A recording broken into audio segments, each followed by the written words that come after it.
A very good evening and a very warm welcome to Ask the Property Experts. Once again, we're tackling your questions, and with me in studio for the very first time, we have a new guest, Roxanne Francis Pope, and she's from Shindlers Attorneys. Thanks very much for being here, Roxanne. Thank you. Remember that our lines are always open to take your questions, so if you've got one, give us a call. The number is 011-280-3899. Now, our viewers done us proud with all of the questions that we've got. We start with our stock standard question here. We know the success of sectional title in South Africa, and a lot of people live in this set of circumstances. So Loretta Frederick starts with the first question, and it goes like this. We are owners of a sectional title complex and have some concerns regarding the operation of the body corporate, and have concerns that the chairperson is making decisions that are not beneficial to us, the owners.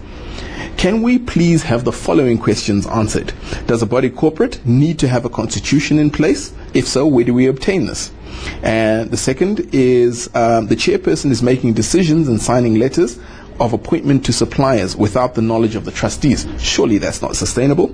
And then the third question is, as an owner, what action can I take to become a trustee without waiting for next year's AGM? And as an owner, can I request the nomination forms where the trustees and chairpersons are elected from? And if so, where do I get that from? We need to get the above answered without alerting the chairperson. Okay. So let's take it from the top. What is a constitution regarding the operation of a body corporate? A constitution does not exist per se in the operation of a body corporate.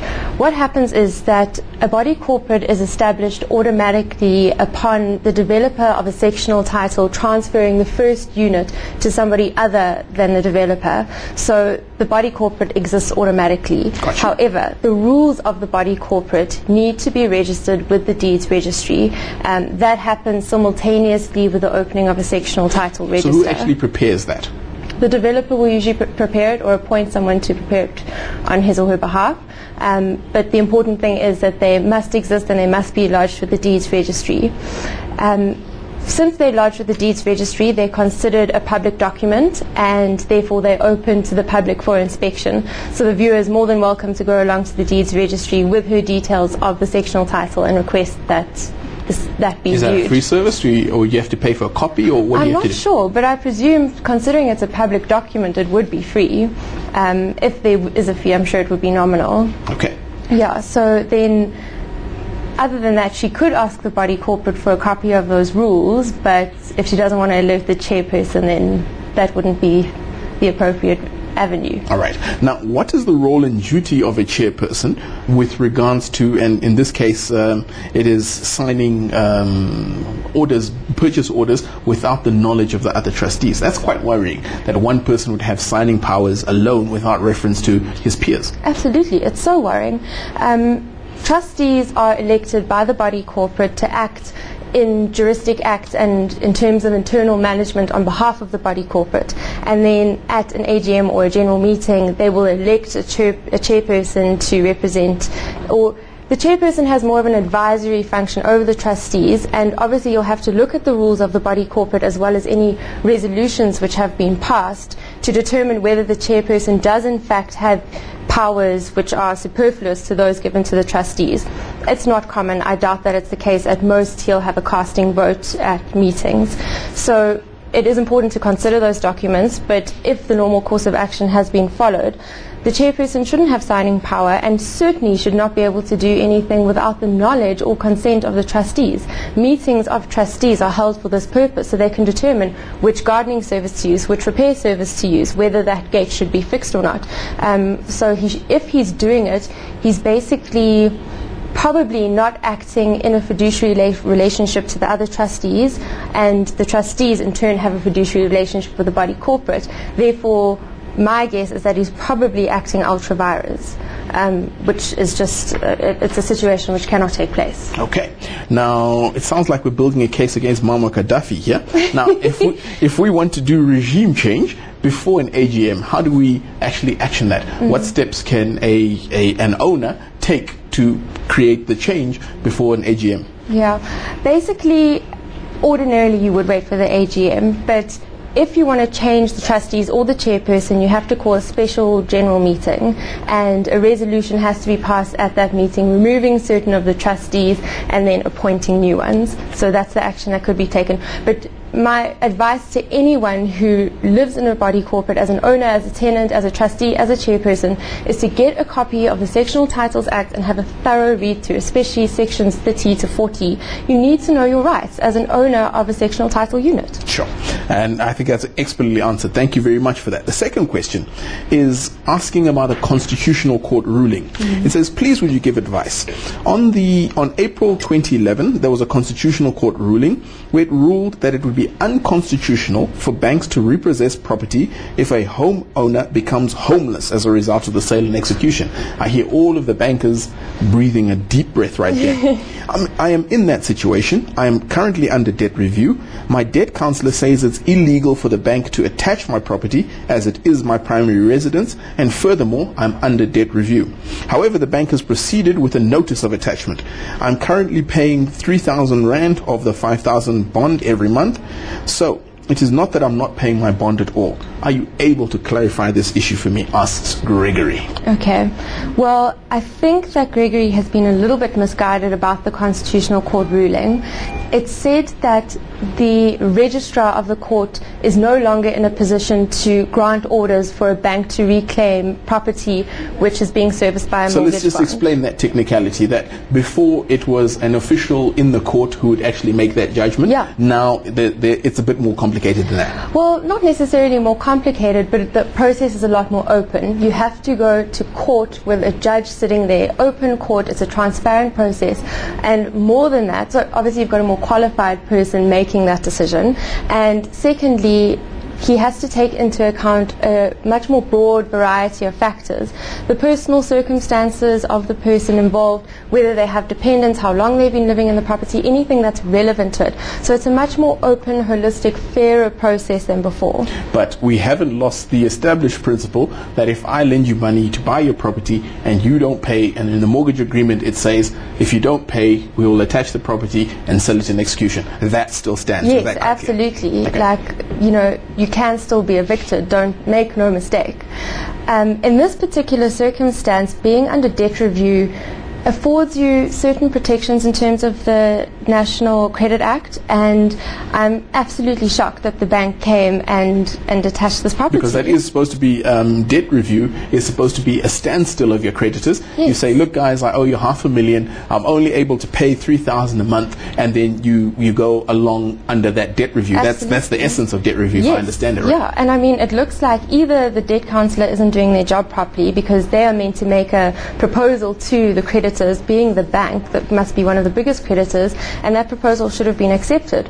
So whether there was paperwork lost, I don't know what the situation is, but certainly if you're under debt review, you shouldn't have your house attached in that manner. All right. We're here in studio, live talking to you. Would love to take a call or two. Please give us a call in studio. The number showing on your screen, 011 280 3899. A viewer question coming through from Barbara. It says, I'd like to get information with regards to buying land or a site from the municipality and building my dream house. What are the legal requirements and the risks involved?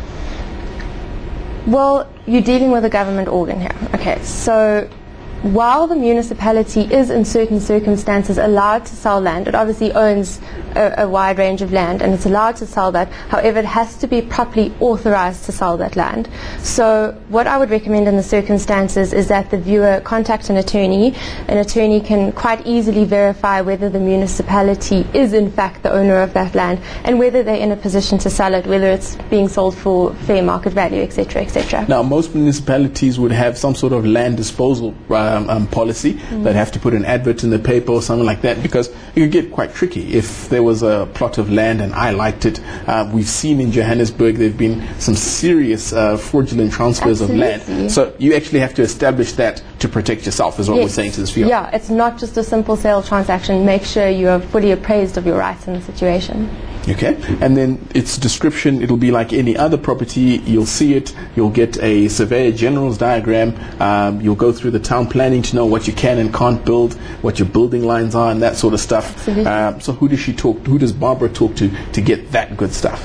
Well, look, I mean, obviously I would recommend she consult an attorney, especially a conveyancer.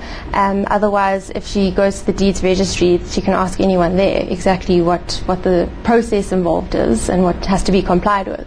All right. I have another question here, and it is talking about I have my house on sale from sometime last year.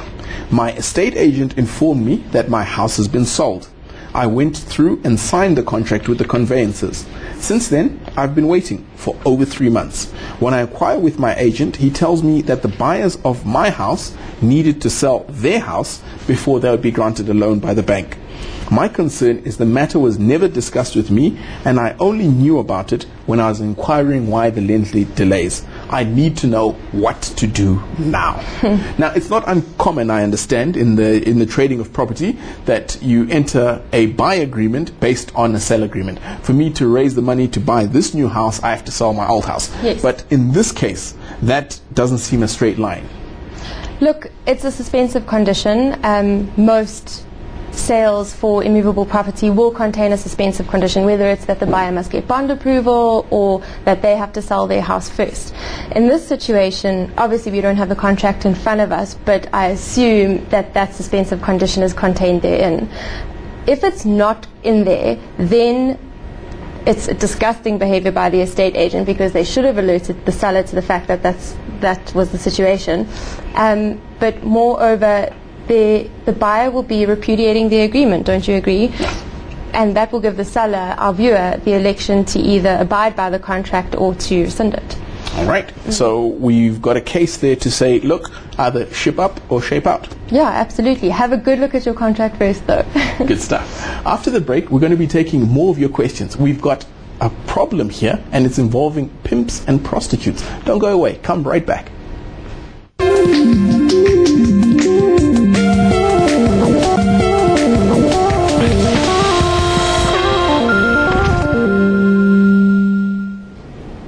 Welcome back to Ask the Property Experts with me, Kura Chiota. With me in studio is Roxanne Francis Pope, and we're going to jump back straight into your questions. Do remember, our lines are still open. You know the number. It's 011-280-3899. But I believe I already have an Andre on the line. Andre? Yes, hi. Hi. Thank you very much for a very informative show. Really enjoying it. I wonder if I could Andre, ask could you Roxanne just speak up a little bit for us, sir? Yes, certainly. Sorry. Great. Gotcha. I wonder if I could ask Roxanne the following question. I'm busy selling my residential property, and there have been various delays in passing transfer. And I understand from my conveyancer that the delays have been occasioned by, as I understand it, a failure of the council to provide rate clearance figures timeously. I just wanted to know from Roxanne what I can do in the circumstances. Can I force the council to give me those figures? What should I do? I appreciate the question, and there's a collective groan across the whole real estate industry about clearance certificates. But thanks for coming through, Andre. Roxanne, Thank you. what role does a clearance certificate play in the transfer process, and why is it crucial? And what's your success rate in getting them out timeously? Well, the municipality has a massive backlog with issuing not only rates clearance certificates but also rate clearance figures. You need those figures in order to pass transfer of the property. It's an absolute requirement in the conveyancing process. You cannot pass transfer of a property without those figures. It just so happens that this week there were 2 orders granted in the South Gauteng High Court, for which we drafted the papers, basically compelling the municipality to furnish those rates clearance figures within a period of about 7 days immediately, and failing which compelling the Registrar of Deeds to pass transfer of the property without those clearance figures having been issued. So this has got serious. So like in Andre's case, that you've done everything you can and you're waiting for a clearance certificate, and the clearance certificate, I understand, is when the municipality says, Roxanne, you've been living in this house, your rates in taxes are 2,000 a month. Yes. We need a rates clearance figure from you, and you say, well, that's going to take 3 months, so it comes up to 6,000 rand. Kura comes along because I want to buy it. So Roxanne, you have to, in good faith, deposit the 6,000 rand with the council. Then I buy the property, I open up my accounts, and then in the meantime, there isn't a loss of revenue to the council. Yes. But those figures are not being